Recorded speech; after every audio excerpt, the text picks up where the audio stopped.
దేవుని బిడ్డలారా, సంఘస్థులారా, యేసయ్య నామంలో మీ అందరికీ శుభాభివందనాలు తెలియజేస్తున్నాము.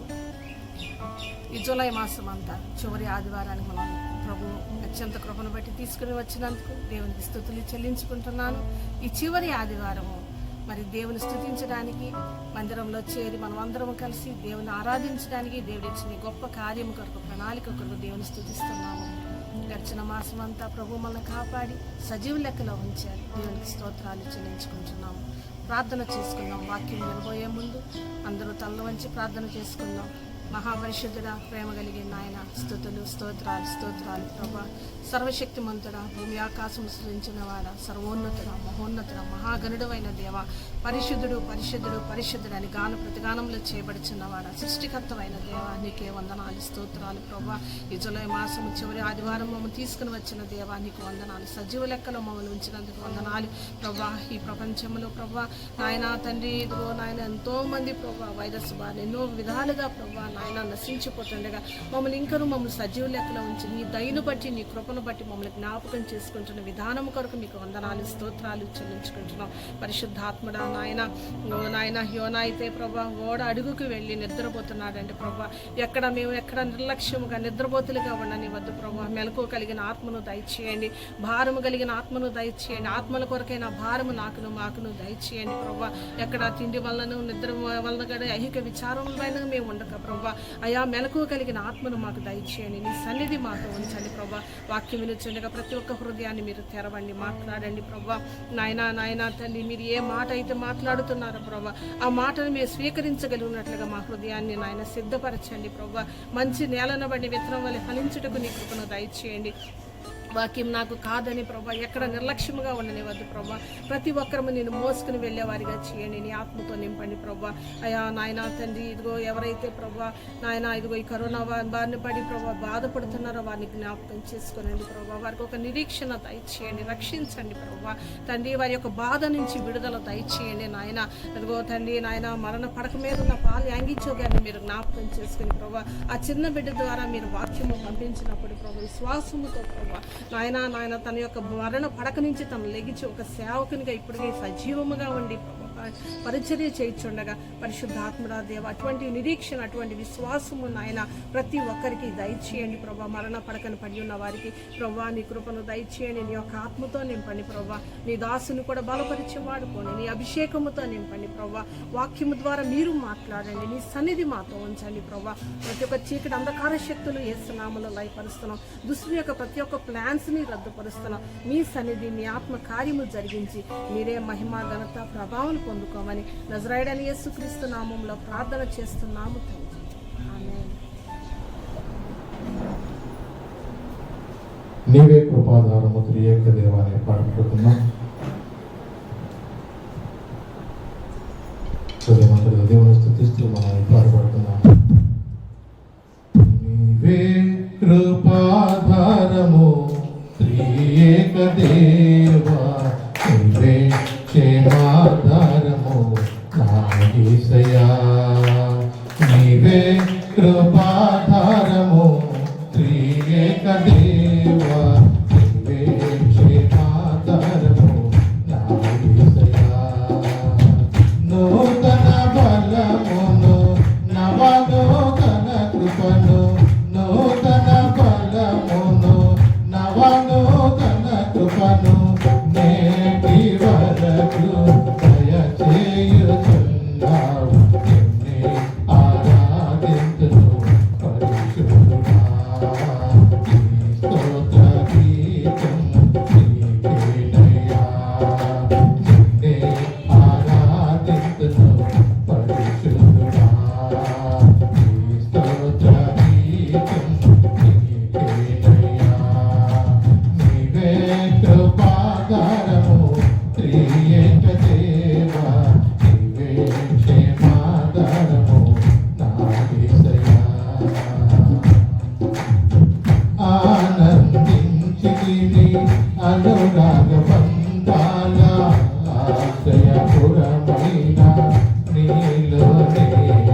ప్రాణనిధి సీయోను పురవాసి నీ స్వాస్థ్యముకై నన్ను పిలచితివి సిలువను మోయుచు నీ చిత్తమును నెరవేర్చెదను సహనము కలిగి సిలువను మోయుచు నీ చిత్తమును నెరవేర్చెదను సహనము కలిగి శిథిలము కాని సంపదనెన్నో నాకై దాచితివి సాహసమైన గొప్ప కార్యము నాకై చేసితివి సర్వశక్తి గల దేవుడవై నడిపించుచున్నావు నిన్నే ఆరాధింతును పరిశుద్ధుడా నీ స్తోత్ర గీతం నీకేనయ్యా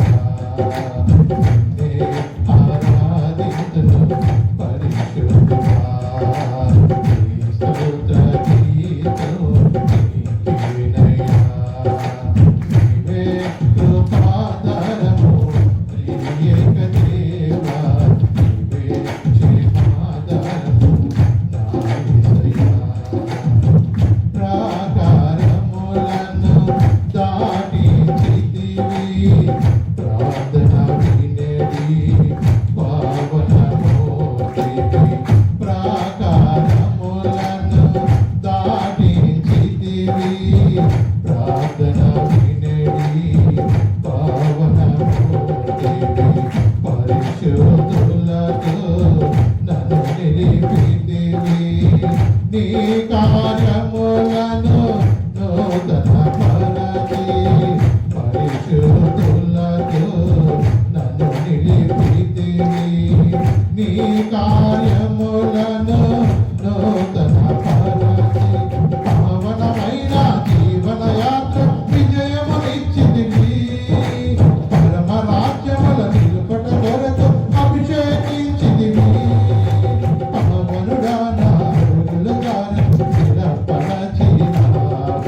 నిన్నే ఆరాధింతును పరిశుద్ధుడా నీ స్తోత్ర గీతం నీకేనయ్యా నిన్నే ఆరాధింతును పరిశుద్ధుడా నీ స్తోత్ర గీతం నీకేనయ్యా నీవే కృపాధారము త్రియేక దేవా నీవే క్షేమాధారము నా యేసయ్యా నీవే కృపాధారము త్రియేక దేవా నీవే క్షేమాధారము నా యేసయ్యా నూతన బలమును నవనూతన కృపను నూతన బలమును నవనూతన కృపను నేటి వరకు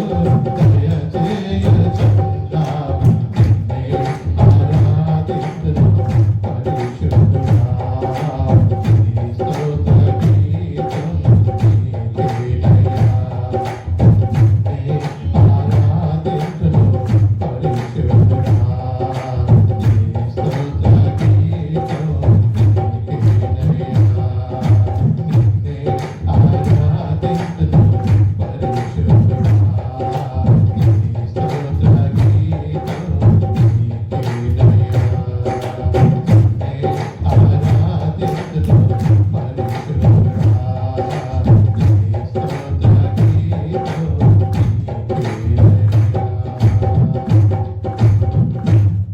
మహాపరిశుద్ధుడా ప్రేమ తండ్రి మా నమ్మదగిన దేవ నీ దగ్గర హస్తం మాతో ఉంచి మమ్మల్ని నడిపిస్తూ బలపరుస్తూ నీ సంఘంలో ప్రార్థన చేసుకుంటానికి నీ మాకు ఇచ్చిన సమయాన్ని బట్టి నీ ప్రేమను బట్టి నీ కృపను బట్టి వందనాలు నీ కృప లేకుండా క్షణమైన బ్రతుకుతాన్ని మరి యొక్క జూలై మాసంలో ఆఖరి ఆదివారం నీ సంఘంలో స్థుతించడానికి ప్రార్థన చేసుకుంటానికి నీవు మా ఎడల చూపుచొని వచ్చిన కృపను బట్టి వందనాలు కానీ దినమని చూసి ఎంతో భయంకరంగా ఉన్న ఈ దినాల్లో ప్రభావ నీ కృపలో గల హస్తం మాతో వచ్చి మమ్మల్ని సంఘంలో ఎక్కడ ఎవరికి కీడు గండాల మరణాలు సంభవించకుండా నీవు ఇస్తున్న కాపుదలు బట్టి నీ సన్నిధి కూడా పొందాలి తండ్రి ప్రతి బిడ్డను కూడా నూతన బలం నూతన శక్తి దయచేయండి తండ్రి నీ యొక్క దగ్గర హస్తం మాతో వచ్చి ఇంకా నిన్ను ప్రభు నమ్మకంగా వెంబడిస్తూ నిన్ను ఆరాధించి నిన్నే గణపరిచి నీ కృపలో మమ్మల్ని జ్ఞాపకం చేసుకోగలుగుతాం. నీ వాక్యం ద్వారా కూడా మాతో మాట్లాడు.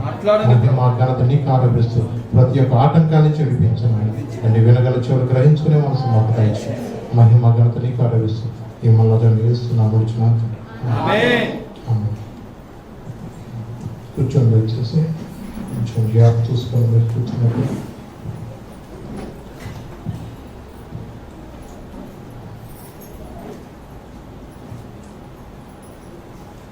మన ఉత్తర భద్రలు చదువుకున్న వాక్య భాగం ఉంది. మనం కొద్ది మాటలు మనం ధ్యానించుకున్నాం ఈరోజు. యోనా గ్రంథం 1వ అధ్యాయం 1 నుంచి 6 వచనాలు నేను చదువుతాను. మీరు బైబిల్స్లో చూడండి. 762వ పేజీ. యెహోవాకు అమిత్తై కుమారుడైన యోనాకు ప్రత్యక్షమై ఇలాగ సెలవిచ్చాను. నినివే పట్టణస్థుల దోషము నా దృష్టికి ఘోరమైన గనుక నీవు లేచి నినివే మహాపట్టణంకు పోయి దానికి దుర్గతి కలుగునని ప్రకటించను. అయితే యెహోవా సన్నిధిలో నుండి తర్షీషు పట్టణమునకు పారిపోవాలని యోనా యొప్పేకు పోయి తర్షీషునకు పో ఒక ఓడను చూసి ప్రయాణమునకు ప్రేమించి యెహోవా సన్నిధిలో నిలువక ఓడవారితో కూడా తర్షీషునకు పోవుటకు ఓడ ఎక్కాను. అయితే యెహోవా సముద్రం మీద పెద్ద గాలి పుట్టింపగా సముద్రమందు గొప్ప తుఫాను రేగి ఓడ బద్దలైపో గతి వచ్చాను. కాబట్టి నావికులు భయపడి ప్రతి వాడును తన దేవతను ప్రార్థించి ఓడ చులకన చేయుటకే అందులోని సరుకులను సముద్రంలో పారవేసిరి. అప్పటికి యోనా ఓడ దిగువ భాగములకు పోయి పండుకొని గాఢ నిద్రపోయించుండెను. అప్పుడు ఓడ నాయకుడు అతని యొద్దకు వచ్చి, ఓయి నిద్రపోతా, నీకేం వచ్చినది? లేచి నీ దేవుని ప్రార్థించము, మనము చావకుండా ఆ దేవుడు మన యందు కనికరించము అనేను. చూడండి, ఇంకో వాక్య భాగంలో యోనా అనే ప్రవక్తన దేవుడు నినివే పట్టణానికి దేవుడు సువార్త కొరకు పంపిస్తున్నాడు. ఎందుకంటే ఆ నినివే పట్టణము దేవుని దృష్టిలో బహు ఘోరముగా ఉన్నప్పుడు దేవుడు దానికి దుర్గతి కలుగుతుందని ప్రకటించమని దేవుడు సమాచారం తెలియజేస్తున్నాడు. ఒకటి, ఏ దేశం అయితే విశ్వాసఘాతకమై ఉంటుందో ఆ దేశానికి శ్రమ అని దేవుడి వాక్యం స్పష్టంగా మనతో చెప్తున్నాడు. కాబట్టి దేవుడు ఆ దినములలో పూర్వదినాల్లో కూడా అలాగే ఇశ్రాయేలు నుంచి కూడా ఎవరైతే ఏ ప్రదేశం అయితే ఏ ప్రాంతంలో అయితే దేవునికి వ్యతిరేకమైన పరిస్థితులు ఉంటున్నాయో దేవుడు ఆ ప్రాంతంలో దేవుని యొక్క సేవకులను పంపించి హెచ్చరిస్తూ ఉండేవాడు. ఈ దినమందు కూడా దేవుడు మరి అనేక పరిస్థితులు గుండా మనము వెళుతున్న ఈ పరిస్థితిలో దేవుడు తన సేవకుల్ని పంపించింది. ఎందుకంటే అందరూ అంతటా మారు మనసు పొందాలని. అన్ని చోట్ల కూడా అన్ని సువార్తను దేవుడు ఎందుకు పంపిస్తున్నాడంటే ఎక్కడ ఎవరు నశించిపోకూడదని, ప్రతి ఒక్కరూ కూడా ప్రతి గ్రామంలో కూడా దేవుడిని తెలుసుకోవాలని, దేవుడి యొక్క ఉచితమైన కృప చొప్పున దేవుడు తన సేవకులను అనేక ప్రాంతాలకు పంపించింది. ఎందుకంటే అందరూ అంతటా కూడా మారు మనసు పొందాలి. అలాగే మరి నినివే పట్టణం యొక్క దోషము దేవుని దృష్టిలో ఘోరంగా ఉన్నప్పుడు దేవుడు ఆ నినివే మహాపట్టణానికి పోయి దానికి దుర్గతి కలుగునని ప్రకటించమని దేవుడు చెప్తున్నాడు. కానీ మరి దేవుడు ఈ నినివే పట్టణానికి వెళ్ళమన్నప్పుడు ఆ నినివే పట్టణం యొక్క పరిస్థితి చాలా భయంకరమైన సంగతిని యోనా గ్రహించి ఆ పట్టణంలో సువార్త ప్రకటించిన ఎవరు వినరని సొంత ఆలోచన చేస్తూ తను ఏం చేస్తాడంటే నినివే పట్టణానికి బయలుదేరవలసిన వ్యక్తి అక్కడికి వెళ్ళినాక అతను నినివే వెళ్ళకోకుండా తర్షీష్ అనే ప్రాంతానికి వెళుతాడు. ఎక్కడ వెళ్తాడు? నినివే అనే ప్రాంతానికి సువార్త ప్రకటించకోకుండా తర్షీష్ అనే ప్రాంతానికి వెళుతాడు. ఒకటి, దేవుడు ఏ స్థలానికి వెళ్ళమన్నాడో ఆ స్థలానికి వెళ్ళాలి. అలాగే దేవుడు ఏ మాట చెప్తే ఆ మాటకి మనం విధేయత చూపించాలి. అంతేగాని మనం ఎన్నడూ కూడా మన సొంత ఆలోచన బట్టి నడుచుకోకూడదు.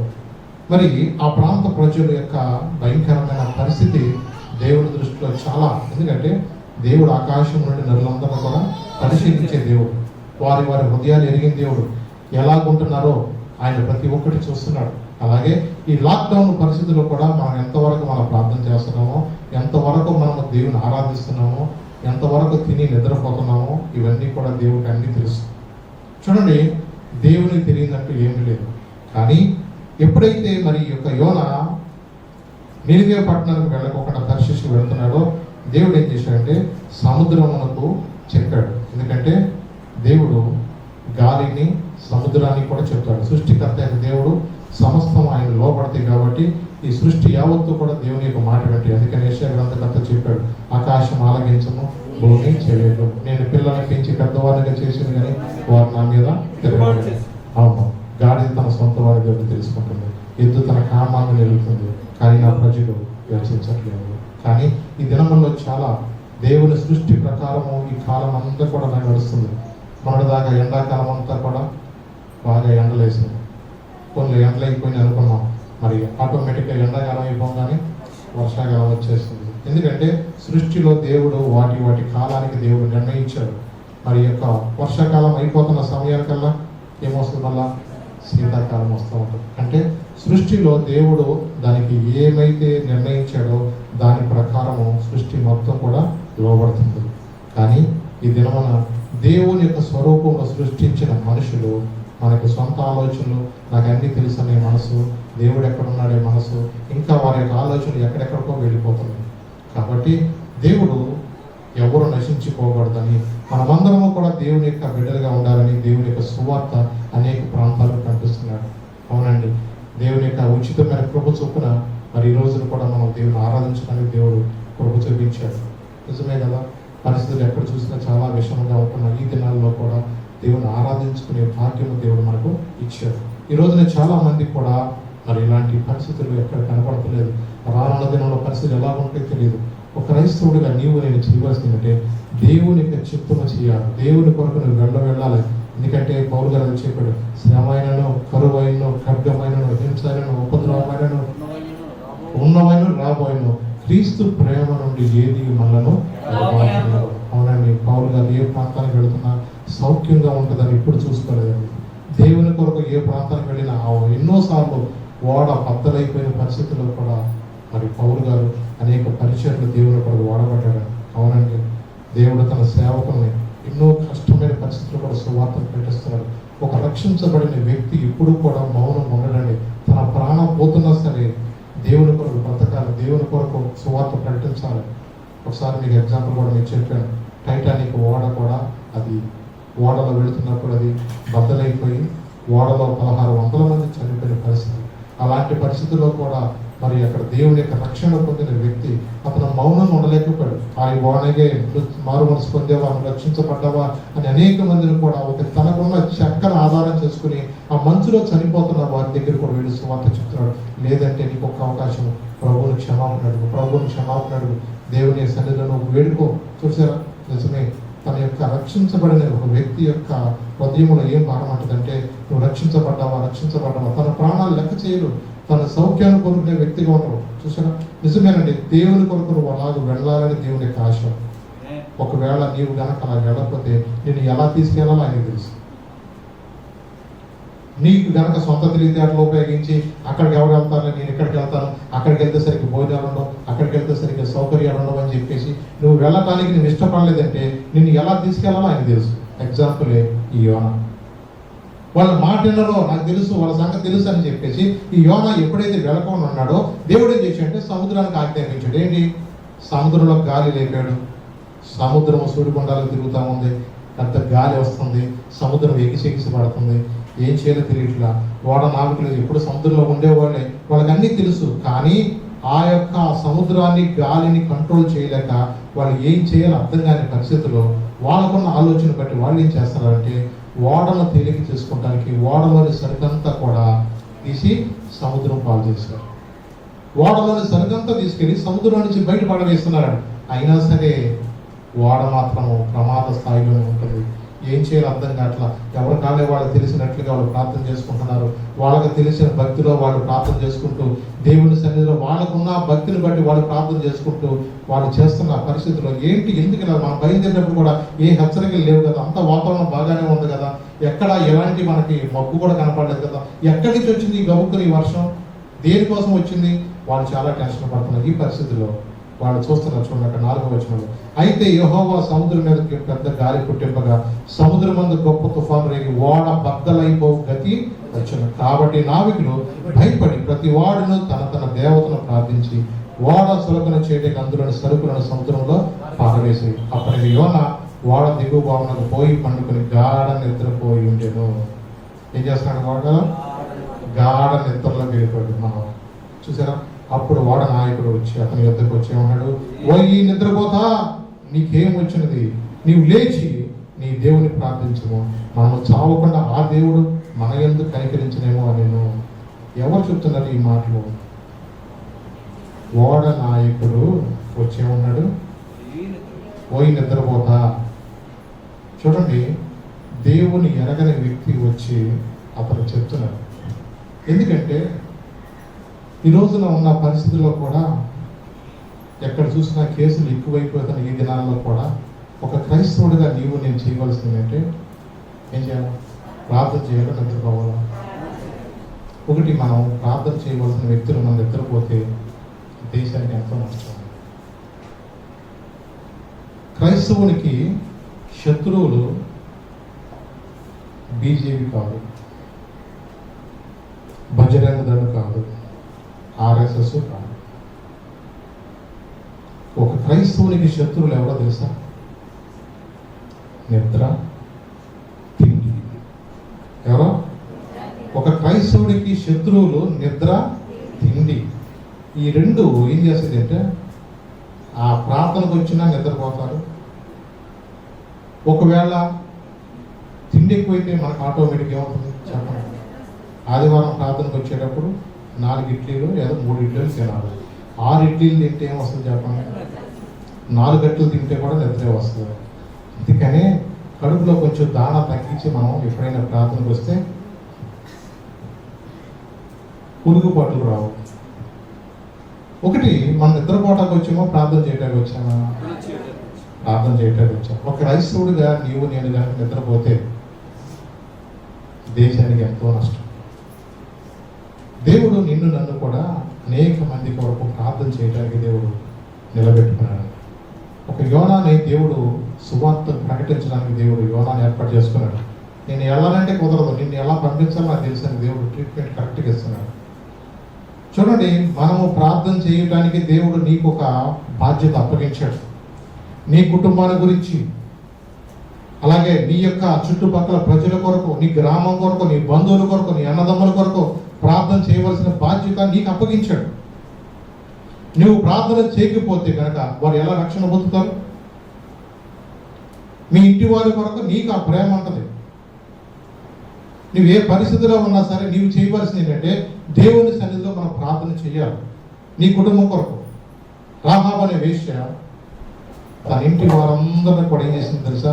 తను రక్షించుకోగలిగింది. తన జీవితం మంచిది కాకపోయినా తను ప్రభు యొక్క మాటల విశ్వాసం ఉంచింది. ఇశ్రాయేలు పక్షాన దేవుడు ఉన్నాడని చెప్పి ఈ ఎరుకో ప్రాంతానికి వచ్చినప్పుడు డెఫినెట్గా ఎరుకో ప్రాంతాన్ని వాళ్ళు జయిస్తారు. కాబట్టి ఈ ప్రాంతాల్లో మరి నేను నశించుకోకూడదంటే నా ఇంటి వారు రక్షించుకోవాలని ఒక ఆలోచనతోటి వారికి విన్నపం చెప్పుకోండి. అయ్యా, మీరు ఈ ప్రాంతానికి వస్తే మీకు చేసిన మేలు బట్టి నా ఇంటి వారిని మీరు రక్షిస్తారని అడిగింది, చెప్పింది. నీ ఇంటిలో ఎవరైతే ఉన్నారో, అలాగే ఏ ఇల్లు అయితే దానికి ఎర్ర దారం కట్టబడిందో ఆ ఎర్ర దారం కట్టబడిన కిటికీ ఉన్న ఇంటిని మాత్రమే మేము రక్షిస్తాము. ఈ ఇంటిలో నుంచి ఎవరైనా బయటకు వెళితే దానికి మా బాధ్యతలు అనేది అంటే నోవాహు తన ఇంటి వారి కొరకు రక్షణ ఓడను సిద్ధపరచుకున్నట్లుగా దేవుడు నిన్ను నన్ను కూడా ఈ రక్షణ ఓడ మనం సిద్ధపరచుకోవాలి. నీ ఇంటి వారి కొరకు నీవే ఉపవాసం ఉండాలి. కొన్నిసార్లు కుటుంబంలో భర్త మారితే భార్య మారదు, భార్య మారితే భర్త మారదు, ఒకవేళ వీళ్ళిద్దరు ప్రాంతానికి వస్తే బిడ్డలు మారరు. ఇలాంటి పరిస్థితులు ఎన్నో కుటుంబాలు ఈ రోజున మనం చూస్తూ ఉంటాం. కానీ యెహోషువ వలె నేనును నా ఇంటి వారిని యెహోవాను సేవిస్తామన్నట్టుగా మనము ఎప్పుడైతే మనము దేవుని కొరకు నిలబడతామో నశించిపోతున్న మన కుటుంబస్తుల కోసము ప్రార్థన చేస్తాం. ఇద్దరు మందు మన పిల్లలకి చాలా సెలవులు ఉన్నాయి. చాలామంది కూడా మరి అనేక స్థలాలకు వెళ్ళకోకుండా ఇంట్లో ఉంటున్నారు. కాబట్టి ఇలాంటి పరిస్థితులు మనం చేయవలసిందంటే ప్రార్థన చేయాలి. ఎలా ప్రార్థన చేయాలో తెలుసా? 2వ దినవృత్తాంతములో చూడండి ఒకసారి బైబిల్. 2వ దినవృత్తాంతములో 7వ అధ్యాయం 13వ వచనం చదువుదాం.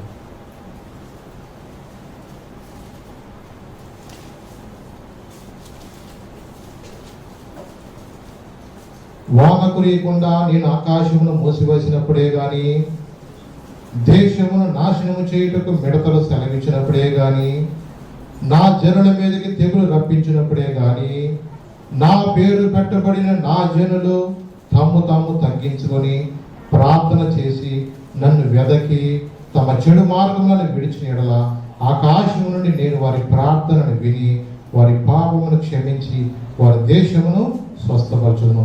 ఈ స్థలమందు చేయబడు ప్రార్థన మీద నా కనుదృష్టి నిలుచును, నా చెవులు దానిని ఆలకించును. నా పేరు ఈ మందిరమునకు నిత్యముగా ఉండినట్లు నేను దాన్ని కోరుకొని పరిశుద్ధ పరిషత్ని నా దృష్టియు నా మనసును నిత్యము దాని మీద ఉండును. చూడండి ఇక్కడ ఏమంటున్నాడంటే, నా పేరు పెట్టబడిన నా జనులు తాము తగ్గించుకొని ప్రార్థన చేసి నన్ను వెతికి తమ చెడు మార్గమును విడిచిన యెడల, అంటే కండిషన్తో కూడిన ప్రార్థన. తమ చెడు మార్గాన్ని విడిచిన యెడల అంటే ప్రార్థన చేస్తున్నాము. ప్రార్థన చేసేటప్పుడు మనం ఏం చేయాలా? మన మార్గం ఎలా ఉందో చూసుకోవాలి. మన ఇష్టానుసారంగా మనం జీవిస్తూ ప్రభువా అని మనం ప్రార్థన చేస్తూ మన ప్రార్థన ఆలకించాలి. ఎందుకంటే యెషయా గ్రంథకర్త 59వ అధ్యాయం మొదటి వచనంలో ఏం చెప్పాడు? రక్షింపనేరగనట్లు యెహోవా హస్తము కూర్చు కాలేదు, విననేరగనట్లు ఆయన చెవులు మందము కాలేదు, కానీ మీ దోషములే మీకును ఆయనకి మధ్య అడ్డముగా వచ్చింది కనుక ఆయన ఆలకింపుకున్నాడు. కానీ ఈ దినమందు మనం చేయవలసింది అంటే దేవుని సన్నిధికి వచ్చినప్పుడు మనము ప్రార్థన చేయాలి. ప్రార్థన చేసే ముందు ఎలా ఉండాలా? మనము మన చెడు మార్గాన్ని విడిచిపెట్టాలి. ఈ లోక సంబంధంగా మన నోట అంటే బూతులు రాకూడదు, అబద్ధాలు రాకూడదు. అలాగే దేవుని యొక్క ఆజ్ఞలు కట్టడలు అనుసరించి నడుచుకున్నప్పుడు దేవుడు మనం చేసే ప్రార్థన దేవుడు ఆలకించి మనకేమిస్తాడు? జవాబు దయచేస్తాడు. దేవుడు మన ప్రార్థనకి ఆలకించాలంటే మనము మన హృదయాంతరంగంలో ఉన్న దేవునికి వ్యతిరేకమైన స్వభావాన్ని మనలో నుండి చేయాలా? తీసుకువేసుకోవాలి. ప్రభా నన్ను క్షమించు, ఇది నా దోషమే, నన్ను బట్టే ప్రభా నా కుటుంబంలో కలతలు, నన్ను బట్టే నా కుటుంబంలో ఈ యొక్క తుఫాన్లు ప్రభా నన్ను క్షమించని ప్రార్థన మనము చేయాలి. చూడండి, కొన్నిసార్లు సముద్రంలో తుఫాన్ వచ్చినట్టుగా కొన్ని గృహాల్లో కూడా తుఫాన్లు వస్తూ ఉంటాయి. ఎందుకు వస్తున్నాయి? ఒకటి, మనం ఎప్పుడు కూడా ప్రార్థనతో మన ప్రకారం వేసుకోవాలి. దేవుని యొక్క ప్రేమ మన కుటుంబాల్లో ఉండాలి, ఆత్మ ఫలాలు మనలో ఉండాలి. అంటే ఏంటంటే మనం ఎప్పుడైతే ఈ ప్రేమ, దీర్ఘశాంతము, మంచితనము, ఆశానిగ్రహము ఇవన్నీ కూడా మనలో ఉంటాయో తొందరపాటు అనేది మనలో రాదు. ఆ తొందరపాటు అనే దానివల్ల చాలా మనం నష్టపోతాము. కుటుంబాల్లో మనం ఎప్పుడు కూడా ఆ ఓర్పు, దీర్ఘశాంతం మనం కలిగి ఉన్నప్పుడు మన కుటుంబాలు ఎలా ఉంటాయి తెలుసా? సముద్రంలో ఎప్పుడైతే మధ్యలోకి వెళ్ళి చూస్తే మీరు చాలా ప్రశాంతంగా ఉంటుంది. అదే ఒడ్డుకు వచ్చినప్పుడు ఎలా ఉంటాయి? అలా ఉంటాయి. అలాగే మనము కూడా లోతులోకి వెళ్ళాలి. ఇప్పుడు కూడా భక్తిలో కూడా మనం ఎప్పుడు వెళ్ళాలా? లోతులోకి వెళ్ళాలి. ఎప్పుడైతే లోతులోకి వెళ్తావో మనము నీవు గొప్ప ఆశీర్వాదం చూసుకుంటావు. ఒకటి, మన జీవితంలో కూడా మనం ఎప్పుడు కూడా ఈ లోక సంబంధమైన మనుషుల వల్లే కాదు, కానీ మనము దేవుని ఆరాధించేవారుగా, దేవుని గణపరిచే వ్యక్తులు ఉండాలి. అలాగే 6వ అధ్యాయంలో కూడా ఇంకొక మాట చదువుతున్నాం. 29వ వచనం చూడండి. 2వ దినవృత్తాంతం 6వ అధ్యాయం 29వ వచనంలో 28 చదువుతున్నాం చూడండి. దేశమందు కరువు కానీ తెగులు కానీ కనబడ్డప్పుడైనను, గాడ్పు దెబ్బ అయినను, చిత్తపట్టుట కానీ తగిలినప్పుడైనను, మిడతలు కానీ చీడ పురుగులు కానీ దండు దిగినప్పుడైనను, వారి శత్రువులు వారి దేశపు పట్టణంలో వారిని ముట్టడి వేసినప్పుడైనను, ఏ బాధ కానీ ఏ రోగము కానీ వచ్చినప్పుడైనను, ఎవడైనా ఇశ్రాయేలుకు నీ జనులందరూ కలిసి అయినను నొప్పి కానీ కష్టము కానీ అనుభవించు ఈ మందిరము తట్టు చేతులు చాపి చేయి విన్నపములనియు ప్రార్థనలనియు నీ నివాసస్థలమైన ఆకాశంలో నీవు ఆలకించి క్షమించి నీవు మా పితరులకు ఇచ్చిన దేశమందు వారు తమ జీవితకాలం అంతయు నీ యందు భయభక్తులు కలిగి నీ మార్గములు నడుచున్నట్లుగా వారి వారి హృదయములను ఎరిగి ఉన్న నీవు వారి సకల ప్రవర్తనకు తగినట్లు ప్రతిఫలమును దయచేయుగాక. అంటే వారి వారి సకల ప్రవర్తనకు తగినట్లు దేశంలో కరువైనా తెగులైనా ఇలాంటి బాధ కానీ ఏ రోగమైనా కనుక వచ్చినప్పుడు జనులందరూ ఏం చేయాలి చెప్పండి? వారి వారి దేవుని సన్నిధిలో ప్రార్థన చేయాలి. ఎలాగ ప్రార్థన చేయాలంట? వారు వారు తగ్గించుకొని ఎప్పుడైతే మనం ప్రార్థన చేస్తామో దేవుడు ఏమంటే వారి సకల ప్రవర్తనకు తగినట్లు అంటున్నాడు. అంటే వారి ప్రవర్తన బట్టే దేవుడు కార్యం చేస్తాడు. అంటే మన జీవితంలో కూడా ఇప్పుడు మన ప్రవర్తన ఒకలాగా ఉండకూడదు, మన ప్రార్థన ఒకలాగా ఉండకూడదు. ఎందుకంటే అనేక మంది మనం గమనిస్తూ ఉంటారు. ఒకవేళ నీకేమన్నా నాగేశ్వర కొట్లు కానీ రవి కొట్లు కానీ నీకు కనుక ఏమన్నా 200 అప్పు ఉందనుకోండి, అప్పు ఉన్నప్పుడు ఏం చేయాలా? అప్పు కట్టాలి. ఈ అప్పు కట్టకోకుండా డబ్బులు లేవని చెప్పేసి నువ్వు వెళ్ళి ఊళ్ళో కొట్టులో మన ఖాతా ఓపెన్ చేసావు అనుకోండి, నీవు ఈ కొట్టు దగ్గరికి రావట్లా, అయ్యా చెప్పాలా, ఏం చేయాలా, అయ్యా డబ్బులు లేవు, ఈసారి వచ్చినప్పుడు ఇస్తాను అందుకని అని మనం చెప్పాలి. ఈ చెప్పకోకుండా డబ్బులు లేవని చెప్పేసి ఇంకో కొట్లో నువ్వు ఖాతా ఓపెన్ చేస్తే ఈ కొట్టుకాడ ఉన్న వ్యక్తి ఏమనుకుంటాడు, నాకు డబ్బులు ఇవ్వాల్సి వస్తుందని నా కొట్లో డబ్బు కట్టకోకుండా ఇంకో కొట్లో ఖాతా ఓపెన్ చేసింది. ఎందుకంటే ఇంతలా బైబిల్ వేసుకుని ప్రార్థనకి వెళ్తారంటారు. ఎవరినంటారు? అందుకన్నాడు, మిమ్మల్ని బట్టే కదా నా నామం అన్ని జనుల మధ్య దూషణ పాలవుతుంది. అంటే మన ప్రవర్తన జాగ్రత్తగా చూసుకోవాలి. దేవుని సన్నిధిలో మనం ఉంటున్నప్పుడు మనం ఎప్పుడు కూడా మన యొక్క మాట తీరు కానీ మన ప్రవర్తన కానీ చాలా జాగ్రత్తగా గమనించుకోవాలి. అనేక మంది మనం గమనిస్తూ ఉంటారు. చుట్టూతా ప్రజలు నువ్వు లోక సంబంధమైన మనిషిగా నీవు ఉంటున్నప్పుడు నేను ఎవడంతగా పట్టించుకోడు. లోకంలో మనుషులు మామూలు అనుకుంటారు.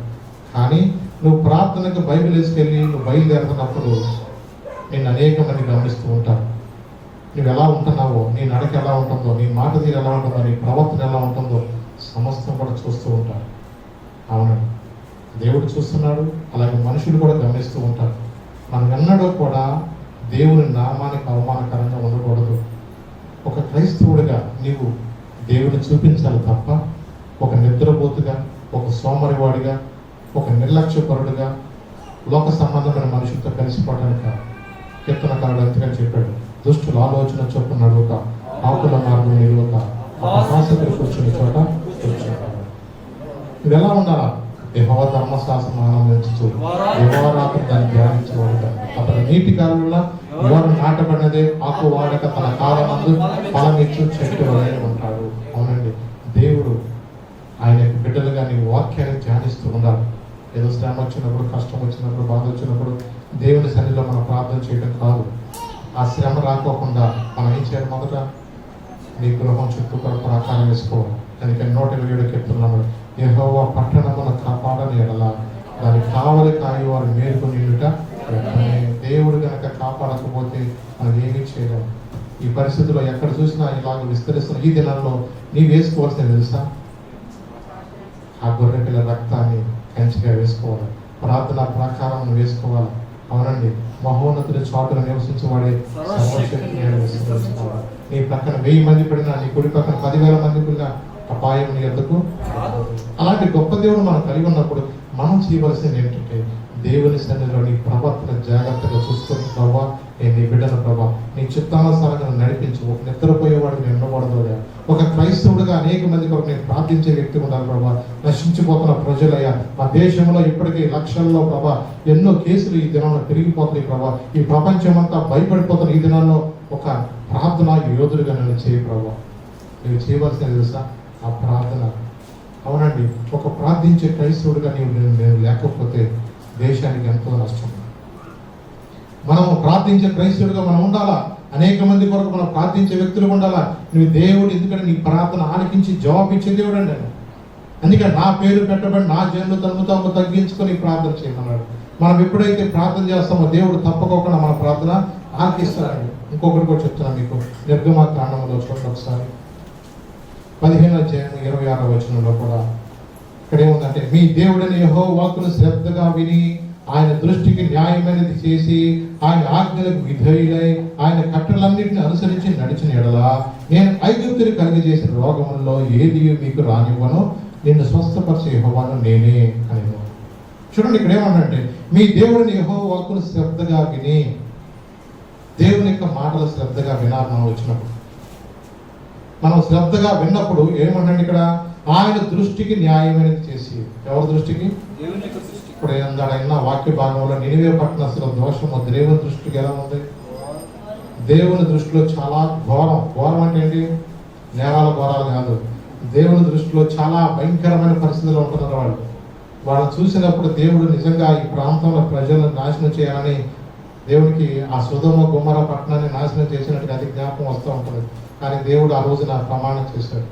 ఇప్పుడు నోవా దినంలోనే ప్రమాణం చేశాడు, నేను మళ్ళా ఇలాగ నేను నాశనం చేయనని దేవుడు ప్రమాణం చేశాడు. అందుకని మనకి ఎప్పుడైనా వర్షాకాలం ఇంద్రధనుస్సు కనపడుతూ ఉంటుందని దాన్ని చూసినప్పుడు మనం ఏం చేయాలి తెలుసా? దేవునికి మనకి మధ్య అది ఒక సూచన, నిబంధన. ఏంటది? ఒక నిబంధన దేవుడు మనకు ఆ ఇంద్రధనుసు దేవుడు మనకు చూపించినప్పుడు ఆ నోవాహు దినముల్లో దేవుడు చెప్పాడు, నేను ఇక ఎన్నడూ కూడా మానవాళిని ఒకేసారి ఇలాగూ నాశనం చేయని దేవుడు చెప్పిన మాటను బట్టి దేవుడు దాన్ని చూసినప్పుడు మనం జ్ఞాపకం చేసుకోవాలి. అయ్యా భలే వచ్చింది కదా, భలే వచ్చింది కదా, దాన్ని చూసినప్పుడు మనం జ్ఞాపకం చేసుకోవాల్సింది అంటే ఆయన కృప. ఏం చేయాలా అనండి, నీవే కృపాధారము ప్రియేక దేవా, నీవే క్షేమాధారము నా యేసయ్యా, నీవే కృపాధారము ప్రియేక దేవా, నీవే క్షేమాధారము నా యేసయ్యా. నూతన బలమును నవనూతన కృపను, నూతన బలమును నవనూతన కృపను నేటి వరకు దయచేయుచున్నాను. ఆరాధింతును పరిశుద్ధుడా, నీ స్తోత్ర గీతం నీకేనయ్యా. ఆరాధింతును పరిశుద్ధుడా, నీ స్తోత్ర గీతం నీకేనయ్యా. నీవే కృపాధారము ప్రియేక దేవా, నీవే క్షేమాధారము నా యేసయ్యా. సర్వకృపానిధి సీయోను పురవాసి, నీ స్వాస్థ్యముకై నన్ను పిలిచితివి. సర్వకృపానిధి సీయోను పురవాసి, నీ స్వాస్థ్యముకై నన్ను పిలిచితివి. సిలువను మోయుచు నీ చిత్తమును నెరవేర్చెదను సహనము కలిగి. సిలువను మోయుచు నీ చిత్తమును నెరవేర్చెదను సహనము కలిగి. శిథిలము కాని సంపదలెన్నో నాకై దాచితివి. సాహసమైన గొప్ప కార్యము నాకై చేసితివి. సర్వశక్తి గల దేవుడవై నడిపించుచున్నావు. నీవే ఆరాధింతును పరిశుద్ధుడా, నీ స్తోత్ర గీతం నీకేనయ్యా. నీవే ఆరాధింతును పరిశుద్ధుడా, నీ స్తోత్ర గీతం నీకేనయ్యా. నీవే కృపాధారము ప్రియేక దేవా, నీవే క్షేమాధారము నా యేసయ్యా. ఆయన కృప లేకుండా క్షణమైన బ్రతకాలి. దేవుడు నేను ఏర్పరచుకున్నది ఎందుకు తెలుసా? కొన్నిసార్లు ఉన్న మనుషుల యొక్క స్వభావాన్ని పెట్టుకుంటాం కాదు. ఆయనకు అసాధ్యం ఏది లేదు. ఆయన సర్వశక్తిమంతుడు. నాతో చెప్పండి, ఆయన ఎవరో సర్వశక్తిమంతుడు. ఆయనకు అసాధ్యం ఏది లేదు. నీవు ఆయన బిడ్డగా నీవు ఎప్పుడైతే ఆయన వైపు చేతులు చాపుతున్నావో, చేతులు చాపేటప్పుడు నీ చేతులు ఎలా ఉండాలా? నిర్దోషంగా ఉండాలి. ఎలా ఉండాలా? నీ చేతులు నిర్దోషమైన చేతులతో ఉండాలి. పవిత్రమైన చేతులు ఎత్తి ప్రార్థన చేయాలి. కాబట్టి మనం ఎప్పుడూ కూడా మనం గమనించుకోవాలి. అందుకని దానియేలు కూడా దేవుని సన్నిధిలో ఇప్పుడు కూడా అలా యెరూషలేము తట్టు చేతులు ఎత్తి ప్రార్థన చేస్తూ ఉంటాడు. దావీదు కూడా మందిరం తట్టు చేతులు ఎత్తి ప్రార్థన చేస్తూ ఉంటాడు. ప్రార్థన చేసినప్పుడు కూడా దావీదు అంటూ ఉంటాడు, అయ్యా నన్ను పరీక్షించయ్యా, నన్ను పరిశోధించయ్యా, నీకు ఆయాసకరమైన మార్గం నా ఎందులదేమో చూడయ్యా. ఎందుకంటే మనుషులుగా మనం ఈ లోపల ఉంటున్నప్పుడు ఏదో ఒక తొందరపాటుతో ఏదో ఒక మాటలు కావుకొని మనం మన జీవితం ఎక్కడైనా ఒక పొరపాటు చేసినప్పుడు దేవునికి మనకు అదేమైపోతుంది అర్థముగా వస్తుంది. మనం చేయవలసింది అంటే దేవుని సన్నిధిలో మనము మందిరానికి వచ్చాడు. ప్రసంగం ఏం చెప్పాడు? నీ మందిరానికి వచ్చినాడు నీ ప్రవర్తన జాగ్రత్తగా చూసుకోవాలి. మనం నిజమే ఒకప్పుడు దేవుడు మన జీవితంలో కూడా ఎన్నో గొప్ప కార్యాలు చేశాడు. కొన్నిసార్లు మనం మానవులు ఇచ్చే మనం ఏంటంటే మన దాకా వచ్చాడు కొన్నిసార్లు కుంగిపోతాం. ఏం చేయాలి మనుషులు సలహాలు ఇవ్వడానికి చాలా బాగా ఇస్తాం, కానీ మన దాకా వచ్చాక ఏం చేస్తామంటే కొన్నిసార్లు మనం కుంగిపోతూ ఉంటాం. కానీ నువ్వు కుంగిపోవటానికి కాదు, దేవుడు ఏదైనా చేయగలిగే అసాధ్యం లేదు. ఒక ప్రవక్త గురించి మీతో చెప్తాను ఈరోజున. మొదటి రాజులు బైబిల్ చూడండి ఒకసారి. మొదటి రాజులు 19వ అధ్యాయము 1 నుంచి 5 వచనం చదువుతున్నాం. మొదటి రాజులు 19వ అధ్యాయము 1-5. ఏలియా చేసినదంతయు అతడు ఖడ్గము చేత ప్రవక్తలందరినీ చంపించిన సంగతిను ఆహాబు యెజెబెలునకు తెలియజెప్పగా, యెజెబెలు తన దూత చేత ఏలియాకు ఈ వర్తమానం పంపించాడు. రేపు ఈ వేళకు నేను నీ ప్రాణమును వారిలో ఒకరి ప్రాణములు చేయని ఎడల దేవుడు నాకు గొప్ప అపాయం కలుగు చేయను కాక.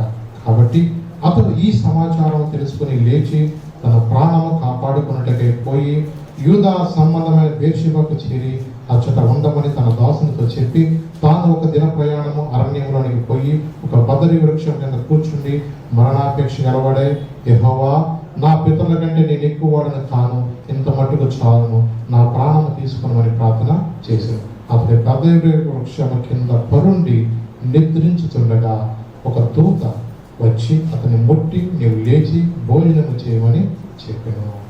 ఇక్కడ ఏలియా ప్రవక్త చేసిన మరి గొప్ప కార్యాలు మనకు అంతకుముందు 18వ అధ్యాయం ఉంటుంది. ఎందుకంటే అక్కడ అనేక మంది కూడా బయలుకు మొక్కుతూ ఉండేవాళ్ళు, కొంతమంది దేవుని ఆరాధిస్తూ ఉండేవాళ్ళు. కానీ ఏలియా వీరు ఉన్న మధ్యలో అపోహలు, ఎందుకంటే మన దేశంలో కూడా దేవుళ్ళందరూ ఒకటి అన్నట్లుగా అనేక మంది అనుకుంటారు. ఎందుకు మీరు ఆలోచన ఆయన ఒక ప్రశ్న వేశాడు. ఆయన ఏమన్నంటే 18వ అధ్యాయంలో 21 చూద్దాం. ఏలియా జనులందరి దగ్గరకు వచ్చి, ఎన్నాళ్ళ మట్టుకు మీరు రెండు తలంపుల మధ్య నిలబడదురు? యెహోవా దేవుడైతే ఆయన అనుసరించండి, బయలు దేవుడైతే వారిని అనుసరించడం ప్రకటన చేయగా జనులు అతనికి ప్రత్యుత్తరం ఒక మాట అయిన పలుకక పోయి. చూడండి, ఎందుకు మీరు అనవసరంగా రెండు తలంపుల మధ్య అటు ఇటు మీరు ఊగిసలాడుతుంటారు? దేవుడు మీకు యెహోవా దేవుడు అనిపిస్తే దేవుని ప్రార్థన చేయండి. లేదు, బయలే గనక మీకు దేవత అనుకున్నట్టయితే బయలు ఆరాధించడం ఎందుకు, ఎంతకాలం అని వాళ్ళ మధ్య ఒక పరీక్ష పెట్టాడు. వాళ్ళకు ఒక పరీక్ష ఏంటంటే, ఎద్దును కానీ తీసుకొచ్చి దాన్ని ముక్కలు ముక్కలుగా చేసి ఒక దహన బలి చేత అది కాల్చబడాలి. మీరు ప్రార్థన చేసుకోండి, మీ దేవుడికి మీరు ప్రార్థన చేసుకోండి. మొదట మీకు అవకాశం ఇచ్చాను, మీరు చేయండి. ఒకవేళ మీ వల్ల కాకపోతే నేను చేసి చూస్తానని చెప్పేసి ఈ రెండు మాత్రం పెట్టాడు. ఇది బాగుందని చెప్పేసి వాళ్ళందరూ కూడా అలాగే చేశారు. మరి ఉదయం నుంచి సాయంత్రం వరకు వాళ్ళు గట్టిగా కేకలేస్తూ వాళ్ళు ప్రార్థన చేస్తున్నారు, కానీ వాళ్ళ వల్ల ఏది కాలేదు. కానీ ఏలియా చిన్న ప్రార్థన చేశాడు.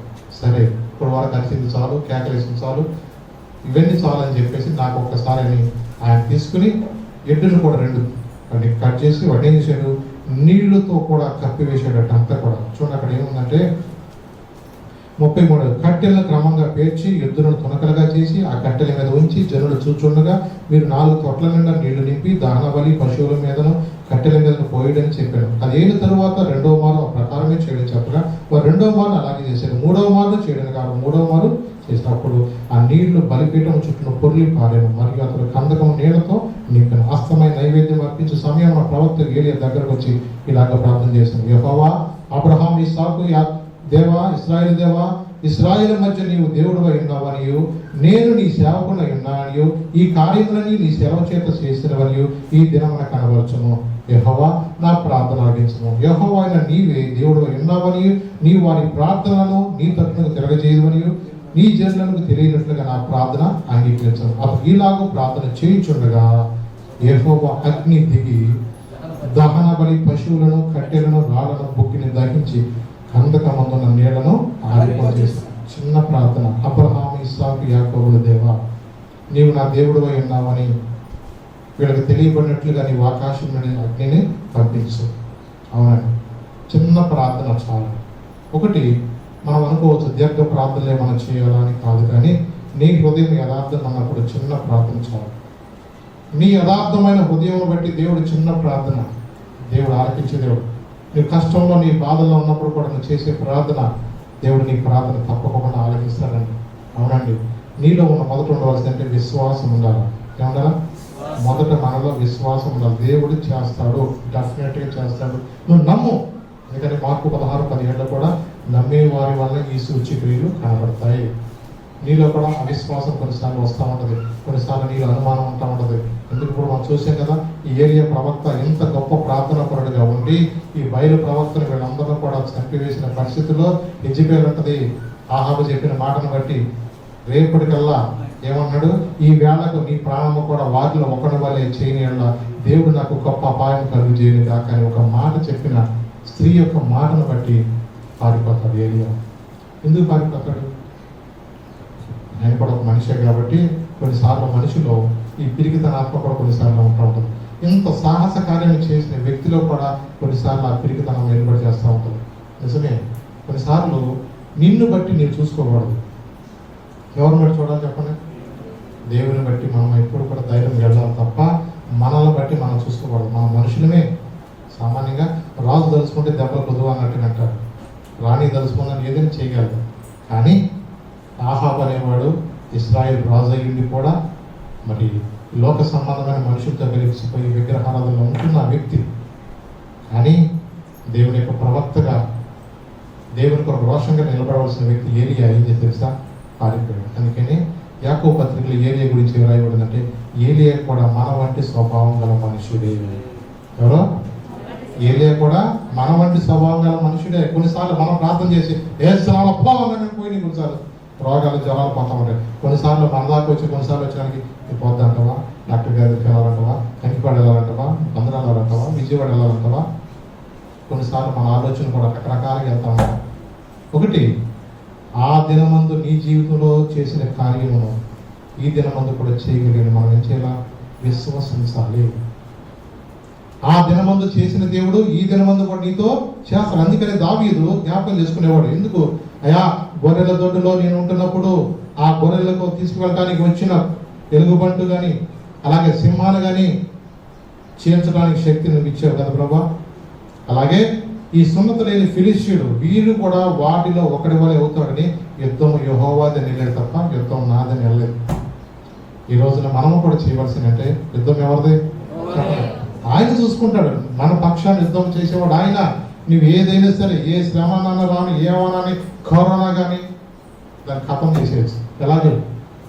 ప్రార్థన, విశ్వాసము. ఇలా విశ్వాసము ద్వారా నిజమేనండి.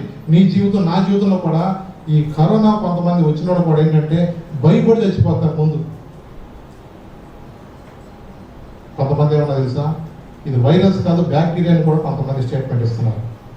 ఇలాగ ఒక వ్యక్తికి ఇలాగే చనిపోయిన వ్యక్తిని కట్ చేసి చూస్తే రక్తము క్లాట్స్ అవుతున్నాయి లోపలంతా బాడీలో కనుక మనకు రక్తము క్లాట్స్ అవుతున్న పరిస్థితిలో డాక్టర్ గారు ఒక మెడిసిన్ ఇస్తారు. మనకి ఏమిస్తాడు?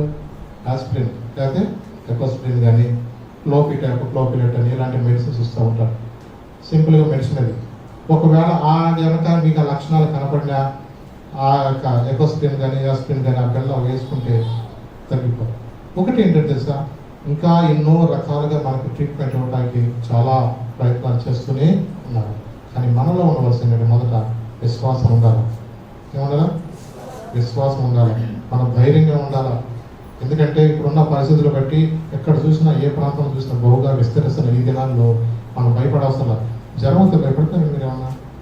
అది ఇంకోటి తెలుసా, జ్వరం వస్తే మీరు తగ్గిపోతారు, కరోనా వస్తే లావు అవుతారు. ఎందుకంటే కరోనా వచ్చినప్పుడు బాగా తిండి పెడతారు. క్వారంటైన్ తీసుకెళ్ళినప్పుడు జీడిపప్పు మంచి పిస్తా బాదం పప్పులు అన్నీ పెడుతున్నారు, చికెన్ పెడుతున్నారు, రకరకాల తిండి పెడతారు. ఏమీ భయపడబాకండి. ఎవరికి ఏది వచ్చినా మనకు దేవుడు ఉన్నాడు కనుక మనం ఉన్నాడో భయపడాలి. ఈ గనక మనుషులకి దేవుడు ఎందుకు అనుమతించాడంటే దేవుని దృష్టిలో మన యొక్క పరిస్థితి ఎలా ఉంది? ఘోరంగా ఉంది. ప్రార్థన చేయవలసిన మనం ప్రార్థన చేయాలి. నువ్వు ప్రార్థన చేయలేదనుకో, దేవుడు ఒకసారి కొంచెం పంపిస్తే అప్పుడు నువ్వేం చేస్తావు? ఉపవాసం ప్రార్థన చేస్తావు. ఎప్పుడు చేస్తావు ఉపవాస ప్రార్థన? ఆ ఉపవాస ప్రార్థన ఎప్పుడు చేస్తే బాగుంటుంది చెప్పండి? వచ్చినాక చేస్తే బాగుంటుందా? రాకముందు చేస్తే బాగుంటుందా? రాకముందే చేయాలి. మనం వచ్చినాక చేస్తే ఉపయోగం లేదుగా. అప్పుడు హాస్పిటల్ చుట్టూ తిరగాల, ఏం చేయాలా, ఆన్లైన్లో సలహాలు, కంగారు. నిన్ను చూసి ఒక పురుగును చూసినట్టు చూస్తూ ఉంటాము, దూరం ఉంటారు బాబు అంటూ ఉంటారు. అసలు అట్లా కుక్క గీసినట్టు విసురుతూ ఉంటారు. ఎందుకు ఈ బాధలు మనకి? మనం చేయవలసింది ఏంటి? ప్రభా, నేను నీ బిడ్డను, నీ బిడ్డల చుట్టూ ఎన్నడూ కూడా నీకు విడిచిపెట్టే దేవుడు కాదు. ఇశ్రాయేలుని కాపాడువాడు, కొనుగోలు నిద్ర కూడా సెలవిచ్చిన దేవుడు. ఆయన మనతో ఉన్నాడు కాబట్టి మనం ఎన్నడూ కూడా లోక సంబంధమైన మనుషులు మనకు భయపడవసరం లేదు. అవునండి, నీ ప్రక్కన 1000 మంది పడినా కుడి ప్రక్కన 10,000 మందికి అపాయం నీ ఎదుగు రాదని సెలవిచ్చిన దేవుడు ఆయన మనతో ఉన్నాడు కాబట్టి మనం ఏ విషయంలో కూడా అవునండి, మనం ఎప్పుడూ కూడా భయపడిపోకుండా దేవుని కొరకు మనం నిలబడినప్పుడు దేవుడు గొప్ప కార్యం చేస్తాడు. కానీ ఏలియా మానవ రీత్యా నేను ఏం చేశానంటే బదరు వృక్షం కింద కూర్చుంది, అయ్యా నా పిత్తల కంటే నేను ఎక్కువ వాడిని కాను, ఇంత మటుకు చాలు, నా ప్రాణం తీసుకోమని ప్రార్థించాను. అతను బదర వృక్షం మీద పరుండి నిద్రించగా ఒక దేవతతో వచ్చి అతను ముట్టి నీవు లేచి భోజనం చేయమని చెప్పాను. నువ్వు నిద్రపోవడం కాదయ్యా, నువ్వు ప్రార్థించవలసిన వ్యక్తి భయపడిపోతావేంటి ఇక్కడికి, నువ్వు నిద్రపోవడం కాదు, లే దేవతతో వచ్చి లేపుతున్నాడు. చూసినా, దేవతతో వచ్చి లేపింది, అతనికి ఆహారం ఇచ్చింది. కుంగిపోయేవి ఎందుకు, నీరసం అయిపోతాం ఎందుకు, ఆనందం ప్రశాంతంగా ఆనందం లే అంటాడంటే. చూసినా, అతనిలో ఉన్న కృంగుదల ఎలాగంటే నేను ఒక్కనే కదా ఎందుకులే నేను చచ్చిపోతే దైవం అయిపోతాడు, సావకూడదు, కాబట్టి నువ్వు నన్నే తీసుకో, గుణజబ్బు పెడతావో లేకపోతే ఏం చేస్తావు నాకు తెలవు, పిడుగు పెడతావో నాకు తెలవు, ఏదైనా నువ్వే చేసి ఎవరైనా పెడుతున్నాడు, దేవుడు అడుగుతున్నాడు. లేదు నువ్వు భయపడబాక, లే భోజనం చెయ్యి, దేవుడు సిద్ధపరిచాడు. ఇంకో మాట చెప్పాడు తెలుసా, ఇలాగ నువ్వు భయపడుతున్నా 2 సార్లు 3 సార్లు అడిగాడు. భోజనం తీసుకొచ్చాడు, దేవదూత వేడి చపాతీలు తీసుకొచ్చాడు, అన్నీ పెట్టాడు. నువ్వు చాలా ప్రయాణం ఉంది, నువ్వు నడవలసింది చాలా ఉందని చెప్పేసి 40 రోజుల ప్రయాణం ఉందని చెప్పి తర్వాత కూడా మళ్ళా భోజనం తీసుకొచ్చి ఇచ్చాడు. నువ్వు వెళ్ళి పర్వతం దగ్గరికి వెళ్ళి నేను నీతో మాట్లాడతానని చెప్పి దేవుడు చెప్పాడు. మళ్ళీ అక్కడికి వెళ్ళినా దేవుడు మాట్లాడినా సరే అతనిలో మాట ఏంటి, నేను సాలయ్యా అంటే ఇక నువ్వు డిసైడ్ అయిపోయావు అని చెప్పేసి ఒక మాట చెప్పాడు. ఏ మాట చెప్పాడు తెలుసా, 15 వచ్చే చూడండి. అప్పుడు యెహోవా అతనికి సెలవిచ్చినది ఏమనగా, నీవు మరల అరణ్య మార్గంలో దమస్కునకు పోయి దానిలో ప్రవేశించి సిరియా దేశం మీద హజాయేలుకు పట్టాభిషేకము చేయము. ఇశ్రాయేలు వారి మీద నింషి కుమారుడైన యెహోవా పట్టాభిషేకం చేయము. నీకు మారుగా ప్రవక్త ఉండకు అబేల్మే హోలా వాడైన షాపాతు కుమారుడైన ఎలీషాకు అభిషేకము చేయము. ఎందుకు, ఇక సాలు నీ చేయలేనప్పుడు ఏం చేస్తాడు, నువ్వు వెళ్ళి ఏలియాని అభిషేకించు. ఒకటి ఇంకో మాట కూడా చెప్పాడు, ఏమన్నా తెలుసా, 18 వచనం. అయినను ఇశ్రాయేలు వారిలో బయలుకు మోకాళ్ళునియు నోటితో వాడిని ముద్దు పెట్టుకుని నుండి 7,000 మంది నాకు ఇంకా మిగిలి ఉన్నారు. నువ్వు అనుకుంటున్నావు నేను ఒక్కనే నాకు వరకు నిలబడిన వాడు 7,000 మంది ఉన్నారు ఏలియా. ఈరోజు చాలా మంది అనుకోవచ్చు ప్రార్థన రానంత మాత్రమే వీళ్ళందరూ భక్తులు కాదనుకోబాకండి. ఎప్పుడు కూడా మనకన్నా భక్తిగా ఆరాధనతో మనసాక్షిని కాపాడుకునేవాడు చాలా మంది ఉన్నారు లోకంలో. ప్రార్థనకు వచ్చినంత మాత్రాన మనమే కాదు భక్తులు అనుకోకూడదు ఎప్పుడు కూడా. ఒకటి, మనకన్నా నీతి మంత్రులు ఉంటారు, మనకన్నా యథార్థం. అందుకని చాలా మంది అంటుంటారు ఎందుకంటే ప్రార్థనకి వెళ్తాం వీళ్ళు అంటూ ఉంటారు. ఒకటి ఏంటంటే మనస్సాక్షి ప్రకారం వచ్చిన వాళ్ళు చాలా మంది ఉంటారు. ఒకటి, మనము జీవము గల దేవుని ఆరాధిస్తున్నాం కాబట్టి ఆయన పరిశుద్ధుడు కనుక మీరు ఎలా ఉండమన్నాడు, పరిశుద్ధిగా ఉంటున్నాడు. అవునండి, మరి మోషే కాలంలో దేవుడు మోషేను వాడుతున్న దేవుడు, 6 లక్షల జనాంగాన్ని నడిపించిన దేవుడు. అలాగే మరి ఏలియా కాలంలో దేవుడు అనేకమైన గొప్ప కార్యాలు చేశాడు. సుడిగాల్లో ఎక్కడ కావాలో అక్కడికి వెళ్ళిపోతూ ఉన్నాడు. మరి ఎలీషా దినాల్లో కూడా ఎలీషా కూడా ఆయన 2 ఆత్మతో దేవుని కొరకు గొప్పగా వాడబడ్డా ఉన్నాడు. అలాగే మరి దావీదు దేవుడు యొక్క కోరుకున్న వ్యక్తిగా దావీదు కూడా దేవుని హృదయానుసారంగా జీవించాడు. అలాగే మరి ఈ లోకంలో దేవుడు పౌలు గారిని వాడుకున్నాడు, పేతురు గారిని వాడుకున్నాడు, యాకోబును వాడుకున్నాడు, యోహాను వాడుకున్నాడు. అనేక మంది ప్రవక్తలు మాత్రమే కాదు కానీ గొప్ప గొప్ప దైవజనులు కూడా దేవుడు వాడుకున్నాడు, వారి కాలంలో వాడుకున్నాడు. మరి ఈ కాలంలో దేవుడు నీకు నాకు ఈ అవకాశము ఇచ్చాడు. నీ సమయాన్ని నువ్వేం చేయాలి చెప్పండి. వాళ్ళు పడుకున్నారు కాబట్టి నేను పడుకుంటాను, వాళ్ళు ప్రార్థన చేయలేదు నేను ప్రార్థన చేయకుండా ఉంటానని చెప్తే వాళ్ళ దాన్ని బట్టి వాళ్ళ జీవితంలో వాళ్ళకి లెక్క అప్పు చెప్పాలి కాబట్టి వాళ్ళకి దేవుడు చూసుకుంటాడు. వాళ్ళకి అవకాశం లేదు. వాళ్ళు అనుకుంటారు అబ్బా నాకు ఒక అవకాశం ఇస్తే నేను ఇంకా చాలా ప్రాంతాల సువార్త ప్రకటించేస్తాను, వాళ్ళు ఎన్నో అనుకుంటారు కానీ వాళ్ళకి అవకాశం లేదు. నీకు నాకు ఇప్పుడు అవకాశం దేవుడు ఇచ్చాడు. దేవుడిచ్చిన ఈ తరుణాన్ని మనం ఏం చేయాలి చెప్పండి. నిద్రపోతాకు వాడుకోవాలా, ప్రార్థన చేయడానికి వాడుకోవాలా? ఒకవేళ ఈ రాత్రే గుండె జబ్బు వచ్చి ఎవరన్నా మనలో వెళ్ళిపోయాం అనుకోండి, అక్కడికి వెళ్ళినాక మన ఆత్మ ఏమనుకుంటుంది తెలుసా, నేను ఎంతో చేద్దాం అనుకున్నాను, అసలు మా ఊరంతా తిరిగి సువార్త ప్రకటిద్దాం అనుకున్నా కానీ ఒక్క అవకాశం ఉంటే ఒక్క అవకాశం ఉంటుంది. అవకాశం నీ ఆత్మ చుట్టూతో తిరుగుతూ ఉంటుంది. ఇక్కడ అబ్బో ఏంటి ఎవరు రావట్లేదేంటి, నేను కరోనాతో చచ్చిపోలేదా, గుండెజబ్బు చచ్చిపోతే కూడా రావట్లేదేంటి, ఎంతో బాధపడతా ఉంటుంది నీ ఆత్మ. కానీ వాళ్ళ మనుషులు ఏమనుకుంటారు, కరోనా వచ్చింది ఏమనుకుంటారు జనాలు అందరూ కూడా. అందుకని ఇదివరకు లాగా మనుషులు సాగుకి అన్నింటిలో కూడా జనాలు రావట్లేదు వాళ్ళు ఎక్కడ కూడా. అందుకని చాలామంది కూడా పెళ్లి కార్యాలు జరిగినా ఏది జరిగినా తెలియజేయడం అని చెప్తున్నారు అంతే. ఇదివరకు మనం చెప్తా ఉండడం కదా, జ్ఞాపకాలు పడడానికి అంటే చనిపోయినప్పుడు ఎన్ని షోలు ఒక కార్డు పంపించి బయట నుంచి ఇచ్చేసి వాళ్ళు బయట పారేస్తారా అని చెప్పేసి వాళ్ళు బయట నుంచి వెళ్ళి తెలియజేయడం అనేది అనేవాడు. అంటే ఏంటి, చెప్పాలి కాబట్టి నేను చెప్తున్నాను అంతే, నువ్వు వచ్చినా రాకపోయినా కాదు. అలాగే ఈ దినమందు పెళ్ళిళ్ళు అట్లాగే అయిపోయినాయి, సావులు అట్లాగే అయిపోయినాయి. ఏదో ఇంట్లో వాళ్ళు మాత్రమే ఏదో కార్యక్రమాలు చేసుకున్నారు తప్ప ఈ రోజున ఎవరిని ఒత్తిడి చేయటానికి వీలు లేదు, వాళ్ళ పరిస్థితి ఎలా ఉంది. ఒకటి, మనం ఇప్పుడు కూడా నీకు ఇచ్చిన ఈ సమయాన్ని నువ్వేం చేయాలా, దాన్ని సద్వినియోగం చేసుకోవాలా. అవునండి, ఈ రోజున మన సొంత పనులకి అయ్యే వరకు నిద్రపోమా. పెళ్లి పనులు నేను నిద్రపోతావా? నిద్రపోం. తెల్లవారులైనా సరే పెళ్లి పనులు అయ్యేదాకా నిద్రపోవు. నీకు ఉద్యోగం వచ్చేదాకా ఒకవేళ నీకు ఏదైనా కొన్ని సొంత పనులు ఉన్నప్పుడు సేమ్ తరవలేదనుకోండి, ఏం చేస్తాడు, వాళ్ళ కాలం వస్తుంది వాళ్ళ అంటే రాత్రి నిద్రపోతాడా? అవసరమైతే కాలం అడ్డంగా పడుకుంటాడు. దేనికి? నీళ్ళ కోసం ఏదైనా సరే తిప్పలు పడతారు. ఎప్పుడు అంత మనకు దేవుడు కృప చేస్తున్నా మంచి వర్షాలు దేవుడు ఇచ్చాడు. నీళ్ళు పెట్టేవాడు లేడుగా, నీళ్ళు తీసేవాడు ఉన్నాడు. వాళ్ళ నీళ్ళు పోటాకే వాళ్ళ చూసుకుంటారే వాళ్ళ. దేవుడు ఆయన ఉచితమైన కృప చొప్పున దేవుడు మంచి వర్షాలు కూడా ఎవరికి మనం పంపించాడు. అలాగే ఏదైనా మనకు ఒక హాస్పిటల్ కనుక ఎవరన్నా బాగాలేదంటే నిద్రపోతారా? చెప్పండి. ఈ రోజున ఎవరు కూడా నిద్రపోదు.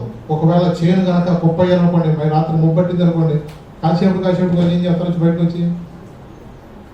బయటకు వచ్చి రామం సుక్కలు కనపడతాయా లేదా అని చూసుకుంటాం.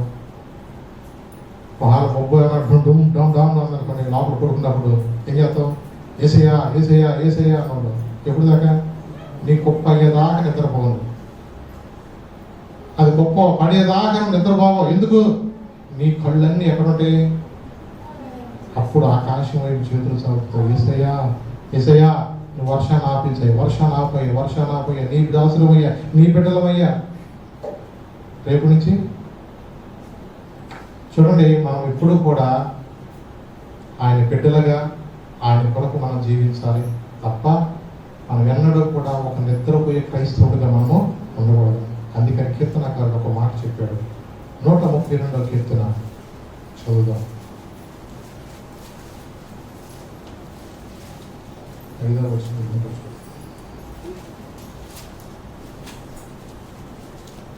132వ కీర్తన 3వ వచనం చదువుతాం. 5వ వచనం. ఎట్లనగా యెహోవాకు నేను ఒక స్థలము చూచు వరకు, యాకోబు యొక్క బలిష్ఠునికి ఒక నివాస స్థలము నేను చూచు వరకు, నా వాసస్థానమైన గుడారంలో నేను ప్రవేశింపను, నేను పరుండు మంచం మీదకు ఎక్కను, నా కన్నులకు నిద్ర రానియను, నా కన్ను రెప్పలకు కునికిపాటు కూడా రానియను. అంటే దేవుని కొరకు నేను ఒక మందిరము కట్టే వరకు నేను మంచం ఎక్కను. ఎందుకు అంత తాపత్రయం దానిలో? దావీదులో హృదయం నిజంగా, ఎందుకంటే ఈ లోకంలో మనం అన్ని విషయాల్లో కూడా మనం సౌఖ్యంగా ఉండాలని అనుకుంటున్నాం. మందసము చూస్తేనేమో అక్కడ బయట పడవేసినట్టుగా ఉంది. మరి రాజుగా దావీదేమో మంచి అంతఃపురంలో ఉంటున్నాడు. తన మనసంతా ఏంటి? నా దేవుని కొరకు ఒక మందిరాన్ని నేను కట్టాలి ఆయన అంటున్నాడు. అందుకని ఏమన్నాడు? నా వాసస్థానమైన గుడారంలో నేను ప్రవేశించను, ఎందుకంటే నేను పరుండి మంచం ఎక్కను, నా కన్నులకు నిద్ర కూడా రానియను. దేవునికి ఒక నివాస స్థలము నేను చూడాలి. ఒకటి ప్రభు కూడా ఏం చెప్పేది ఏంటంటే, దేవుడు హస్తకృతమైన ఆలయములో నివసించడే కానీ నీ దేహమే దేవుని యొక్క ఆలయము. ఏంటిది? నీ దేహమే దేవుని యొక్క ఆలయము. నీలో ఆయన ఉండటానికి ఇష్టపడుతున్నాడు. నీ ప్రవర్తన జాగ్రత్తగా చూసుకో. నీలో దేవుని యొక్క ఆత్మ నీలో ఉన్నప్పుడు నువ్వు ఎప్పుడు నిద్రపోవు, నీవు మూలుగుతావు. నువ్వు పడుకున్నా కొన్నిసార్లు నీ ఆత్మ ఏం చేస్తుంది తెలుసా? అనేక ప్రాంతాల విజ్ఞాపన ప్రార్థన చేస్తావు. అయ్యా, ఇంకా చుట్టుపక్కల ప్రాంతాల్లో సువార్త లేదయ్యా, ఎన్నో గ్రామాల్లో దేవుని యొక్క సువార్త లేని గ్రామాలు ఎంతో మంది ఉన్నారయ్యా, ఎంతో మంది నశించిపోతున్నా. ఈ ప్రజలకు నీ సువార్త వెళ్ళడానికి నన్ను వాడుకో ప్రభు, నన్ను బలపరచు ప్రభు. నీ హృదయంలో ఎప్పుడైనా అలాంటి మంట ఉంటే, పౌలు గారు కూడా ఒక మాట చెప్పాడు. 11వ అధ్యాయం 11వ వచనం రోమా 13:11.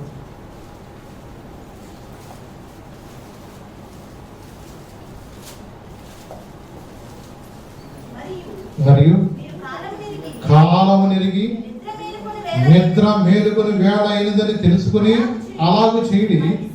మనము విశ్వాసులమైనప్పటికంటే ఇప్పుడు రక్షణ మనకు మరీ సమీపముగా ఉన్నది. చూడండి ఏమన్నాడు, కాలము నిరిగి నిద్ర మేలుకొని వేళ అయినది తెలుసుకోండి. ఎందుకు ఈ రోజున కాలం ఎలా ఉంది? పోయే కాలం అంటారా, మంచి కాలం అంటారా? మరి కాలం కూడా తెలిసి ఎలాంటి కాలమో అర్థమయ్యి కూడా మనం ఏం చేస్తున్నాం? ఇంకా నిద్రలో ఉంటున్నాం. ఆయన అంటాడు, అందుకని మీరు కాలము ఎరిగి నిద్ర మేలుకొని వేళ అయిందని తెలుసుకొని అలాగే చేయండి. మన విశ్వాసమైనప్పటికంటే ఎప్పుడు విశ్వాసులుగా ఉంటాం కాదు. మనము ఏమనాలా? విశ్వాసులు శిష్యులుగా మార్చబడాలా. ఎలాగ మార్చబడాలా? విశ్వాసులు అనేవాడు ఎప్పుడు కూడా విశ్వాసులుగా ఉండడం కాదు. నీ వచ్చినంత కాలం కూడా ఇలాగే ఉండడం కాదు. నీవు కూడా ఒక శిష్యుడిగా శిష్యురాలుగా మార్చబడాలా. ఇంకేమన్నా తెలుసా? అక్కడ రక్షణ మనకు మరీ సమీపముగా ఉన్నది. ఈ రక్షణ దేవుడు మనకు సమీపంగా ఉన్నాడు నిన్ను రక్షించడానికి. మరి ఎంచదినములో నా ఆత్మను మనుషులందరి మీద దేవుడు కుమ్మరిస్తానని సెలవిచ్చిన దేవుడు ఎంతకాలం నువ్వు ఇలాగే సోమరుగా ఉంటావు? సొలొమోను కూడా ఒక మాట చెప్పాడు. ఎక్కడంటే సామెతలు చూడండి, 6వ అధ్యాయం 9 నుంచి చదువుతారు. సామెతలు గ్రంథకర్త రాశాడు 6వ అధ్యాయం 9వ వచనం. సోమరి ఎందాక నీవు పడుకొని ఉంటావు, ఎప్పుడు నిద్ర లేచదు, ఇక కొంచెం నిద్రించదని, కొంచెము కొనిగదని, కొంచెము సేపు చేతులు ముడుచుకొని పరుండదని నీవు అనుకుంటున్నావా? అందుచేత దోపిడీగాడు వచ్చినట్లు ఏమవుతుందంట? దారిద్ర్యం నీ యొద్దకు వస్తుంది. ఆయుధదారుడు వచ్చినట్లు లేమి నీ యొద్దకు వచ్చుతుంది. చూడండి ఎందుకు అంటున్నాడు ఆ మాట తెలుసా? 6వ వచనంలో, సోమరి చేవల యొద్దకు వెళ్ళు, వాటి నడతని కనిపెట్టి జ్ఞానం తెచ్చుకో. ఎక్కడికి వెళ్ళమన్నాడు? క్షేమం చూసారు ఎప్పుడన్నా మీరు? చక్కగా బాతుల్లో కానీ గోడల్లో కానీ ఎప్పుడు కూడా లైన్గా క్రమంగా వెళ్ళిపోయి ఆహారం అన్నీ ఏం చేస్తాయి చెప్పండి? వాటిని నిల్వ ఉంచుకుంటే రాబోయే కాలానికి పోయి దాచుకుంటూ ఉంటే, భద్రపరుచుకుంటూ ఉంటాయి. అందుకని ఎవరిని చెప్పాడు? అక్కింటి చెప్పానడా?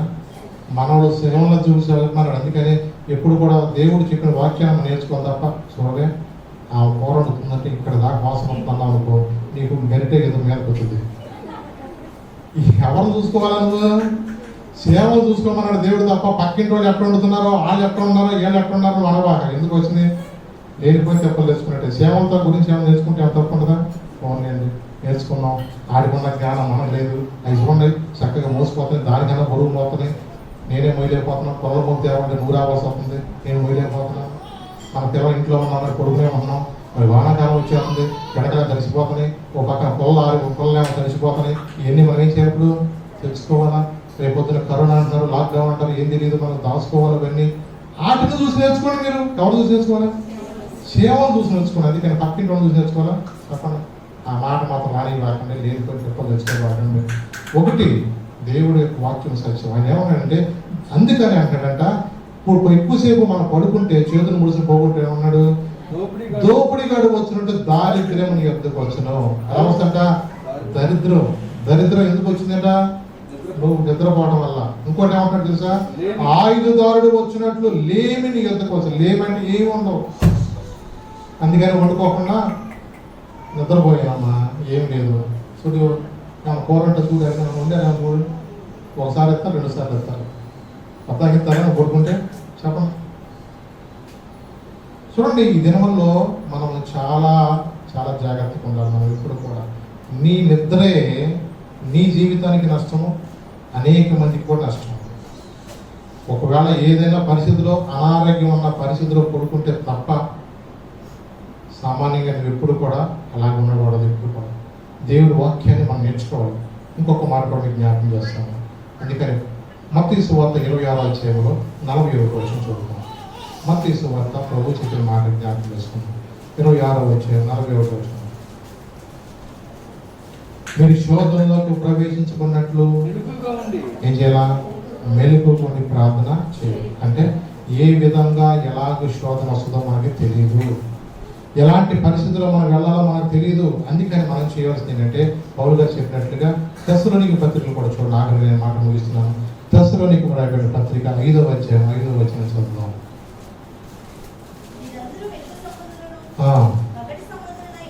చూడండి, మీరందరూ వెలుగు సంబంధులను పగటి సంబంధులై ఉన్నారు. మనము రాత్రి వారము కాము, చీకటి వారము కాము. కావున ఇతరుల వల్ల నిద్రపోక మెలుకుగా ఉండి మత్తులము కాక ఇందుము.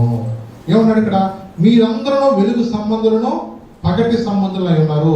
మనం రాత్రి వరము కాము, చీకటి వరము కాము. కావున ఇతరుల వలె నిద్రపోక ఏం చేయాలా? మెలుకుగా ఉండి మత్తులము కాక ఇందుము. నిద్రపోవారు రాత్రి వేళ నిద్రపోతారు, మత్తుగా ఉండేవారు రాత్రి వేళ మత్తుగా ఉండరు. మనము పగటి వారమై ఉన్నాము కనుక మత్తులమై ఉండక విశ్వాసము, ప్రేమ, కవచమును, రక్షణను, నిరీక్షను, శిరస్నానము ధరించుకుందాము. నీవు కావాల్సింది ఏంటంటే నీవు ఎలా ఉండాలంట? విశ్వాసం ఉండాలా, ప్రేమ అనే కవచం ఉండాలా, రక్షణ అనే నిరీక్షణ, శిరస్నానము నువ్వు ధరించుకోవాలి. ఒక క్రైస్తవుడిగా నీకు ఉండవలసిన లక్షణాలు ఉండాలి. అంటే లోక సంబంధమైన మనుషుల వల్లే మనము మత్తులమై ఉండటానికి కాదు. మనం ఎవరి వారం అన్నాడు? పగటి వారము. ఎవరు మనము? పగటి వారము, రాత్రి వారము కాము. అవునండి, నీవు నేను కూడా ఒక వెలుగు సంబంధి. దేవుడు లోకమునకు వెలుగై ఉన్నాడు కాబట్టి ఆయన కుమారులుగా, ఆయన కుమార్తెలుగా నీవు నేను కూడా ఎవరో ఒక వెలుగు సంబంధిగా ఉండాలి. మనము దేవుడు లోకమునకు వెలుగై ఉన్నాడు కాబట్టి నీవు కూడా ఒక వెలుగు. ఆయన పెద్ద వెలుగు అయితే నువ్వు చిన్న వెలుగు. నీ జీవితంలో దేవుని ఎప్పుడైతే కలిగి ఉంటావో ఏ ఇంటికి వెళ్తావో ఆ ఇంటికి గొప్ప వెలుగును తీసుకెళ్తావు. అవునండి, కొన్నిసార్లు చాలామంది కూడా మనకి క్రిస్మస్ కానీ ఏదైనా పునరుద్ధాన దినాన్ని కానీ క్యాండిల్స్ ఇచ్చి వస్తారు. నాకు తెలియదు మరి ఇలాగే చాలామంది. దానికి సూచన ఏంటి? వెలుగు అంటే ఏంటంటే మనము కూడా ఒక వెలిగే దీపం వలె మనం ఉండాలి. మీరు క్యాండిల్స్ పెట్టినప్పుడు పిల్లలందరూ కూడా కింద పెడుతూ ఉంటారు. పెట్టినప్పుడు ఏమవుతూ ఉంటుంది? నెమ్మదిగా వెలుగు కొవ్వొత్తి ఇలా కరిగిపోతూ ఉంటుంది. అలాగే నీకు ఇచ్చిన జీవితం, నాకు ఇచ్చిన జీవితం కూడా అది 70 ఏళ్ళ ఉన్నాయి, 80 ఏళ్ళ ఉన్నాయి, 100 సంవత్సరాలు ఉన్నాయి. ఒక వెలిగే దీపం వలె మనము ఉండాలి. మనం అనేక మందికి ఎలా ఉండాలా? ఒక వెలిగించే దీపం వలె ఉండాలి. మన క్షణం ఎలా ఉంటుందో మనకు తెలియదు, దినములు ఎలా ఉన్నాయో మనకు తెలియదు. మనం ఉండవలసిందంటే మనం అనేక మంది కొరకు ప్రార్థించే వ్యక్తులుగా ఉండాలి. ప్రార్థించుకోకుండా నువ్వు ఎలా ఉన్నాడు? ఇవాళ ఎక్కడికి వెళ్ళాడు? సముద్రం వాడ అడుగు భాగానికి వెళ్ళి నిద్రపోతే అన్నాడు. ఓ నిద్రపోతా, నీకేం వచ్చిందిలే, లేచి నువ్వు ప్రార్థన చేయాలి. లేచి నువ్వు ప్రార్థన చేయి. ఎందుకు నిద్రపోతున్నావు? నువ్వు ఎవరో ఏంటి? చాలా ఇంట్రడక్షన్ ఇచ్చాడు. నేను ఆకాశం సృష్టికర్త అయిన దేవుని యొక్క కుమారుడని తను చాలా చెప్తున్నాడు. కానీ మరి ఏంటి, ఎందుకు ఎలా వచ్చింది చెప్పండి. నన్ను బట్టి ఎలా వచ్చింది అన్నాడు. ఎలా నిద్ర పట్టింది నీకు? ఉంటే ఉన్నా పోతే పోయినా ఉన్నాడు, నిద్రపోతున్నాడు. కానీ దేవుడు ఊరుకుంటాడా? అతను చెప్పాడు, నేను తీసుకెళ్ళి సముద్రం పడేయమన్నాడు.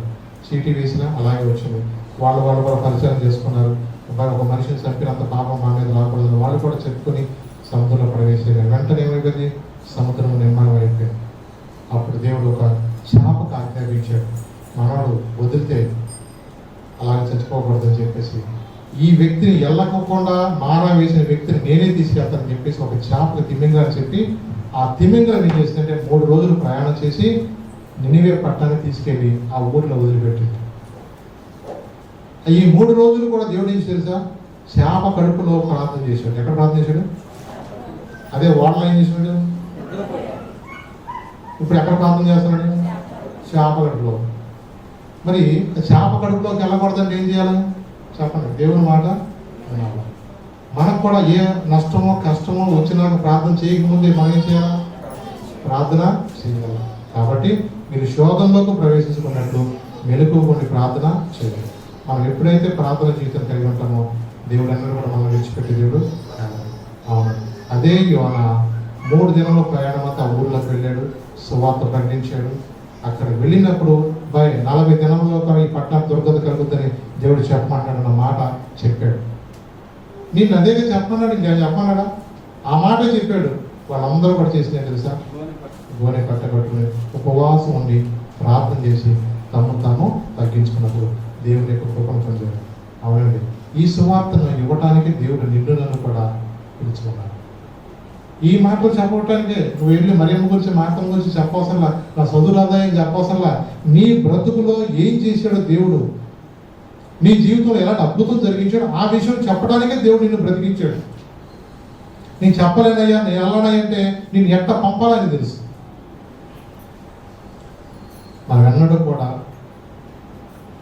మాటకు వ్యతిరేకంగా వెళ్ళటానికి కాదు. ఏదైనా చాలా మంది కూడా నా చదువు రాదు అని అనుకుంటూ ఉంటారు. దేవుడికి చదువు గురించి కావాల్సింది జ్ఞానాన్ని సిగ్గుపరచడానికి దేవుడు లోకంలో నుండి వారిని ఏర్పరచుకున్నట్లుగా లోకంలో దేవుడు ఎంతో మందిని చదువులేని వారిని వాళ్ళు ఏర్పరచుకుని దేవుడు తన నిజ దేవుడిని నిరూపించుకున్న దేవుడు. అవునండి, దేవుడికి నీ చదువు కాదు, నీ తెలివితేటలు కాదు, నీలో లోబడే స్వభావం ఉంటే చాలు.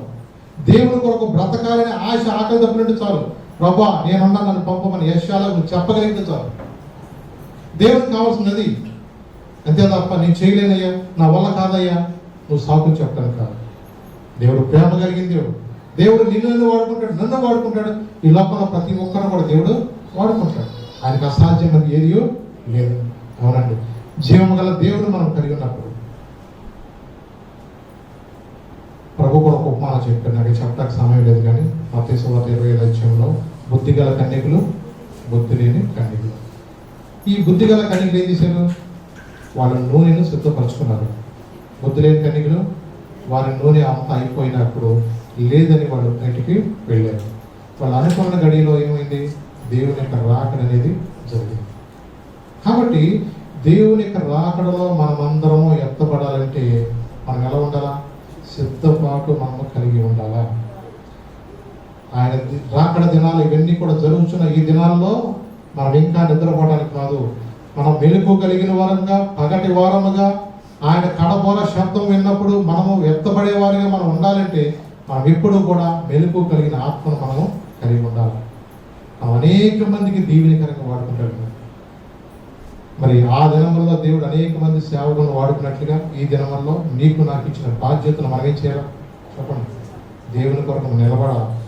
దేవుడు ఇచ్చిన అవకాశాన్ని మనం సద్వినియోగం చేసుకోవాలి. దినములు చెడ్డం కనుక సమయం పనివిక సద్వినియోగము చేసుకోవాలి. మరి ఇచ్చిన అవకాశాన్ని మనం సద్వినియోగం చేసుకున్నాం. దేవుని కొరకు నిలబడదాం. మరి రానున్న దినం ఎలా ఉంటాయో తెలియదు, పరిస్థితులు ఎలా ఉంటాయో తెలియదు, కానీ మనకు చేతిలో ఒక ఆయుధాన్ని దేవుడు ఇచ్చాడు. విశ్వాసము, ప్రేమ, నిరీక్షణ. దేవుడు ఇలాంటి గొప్ప ఆయుధాలు మనకి ఇచ్చాడు. దేవుని కొరకు నిలబడదాం. కరోనా కాదు, రానున్న దినంలో ఇంక ఎలాంటివి వచ్చినా యేసు నామములో మనం ప్రార్థన చేసినప్పుడు దేవుడు మన జీవితం ద్వారా అనేక మందికి ఏం చేస్తారో తెలుసా? విడుదల, నెమ్మది దేవుడు ఆయన ఇచ్చే దేవుడు. నీవు చేయవలసింది ఏంటంటే తెలుసా? పవిత్రమైన చేతులెత్తి ప్రార్థన చేయగలిగిన మెట్టు నీలో నాలో కావాలి.